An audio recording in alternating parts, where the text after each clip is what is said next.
তো hello guys, তোমরা দেখতেই পাচ্ছ আমি বিয়ের সাজে প্রায় রেডি হয়ে গেছি। এখন শুধু আমার টোপর আর চেলি এগুলো পরানো বাকি আছে। আর আমি কিন্তু তোমাদের সাথে সব আপডেট শেয়ার করছি। আমার বিয়েটাতে কি হয়েছে আমি জানি যে আমার ফ্যান, আমার ফলোয়ার্সরা আমার বিয়ে নিয়ে আমার থেকেও বেশি এক্সাইটেড, তাই সবকিছুর আপডেট আমি তোমাদের সাথে শেয়ার করছি গাইস। আর আমাকে কেমন লাগছে বিয়ের সাজে অবশ্যই কমেন্ট করে জানিও কিন্তু। হ্যাঁ ঠিক আছে। আর বরের গাড়ি কিন্তু ঢুকে গেছে, এই আমারও এখন যেতে হবে, আমার জন্য ওয়েট করছে। আরে বাবা দাঁড়াও না, পেরিয়ে যাক লগ্ন, কি যে করো না তোমরা। আমার এখানে আমার ব্লগটা অনেক বেশি ইম্পর্টেন্ট। আরে বাবা বোঝো না, বিয়েতে এতগুলো টাকা খরচা করছি, যদি বিয়ের ব্লগগুলো না বানাই তাহলে সেই টাকাটা তুলবো কি করে? বোঝে না সোজে না কিছু।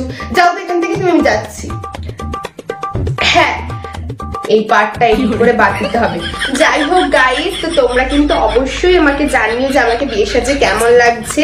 আর আমার বিয়ের সম্পূর্ণ আপডেট কিন্তু আমি তোমাদের সাথে পুরো শেয়ার করতে থাকবো। তো তোমরা দেখতে থাকো আর লাইক কমেন্ট করতে ভুলবে না।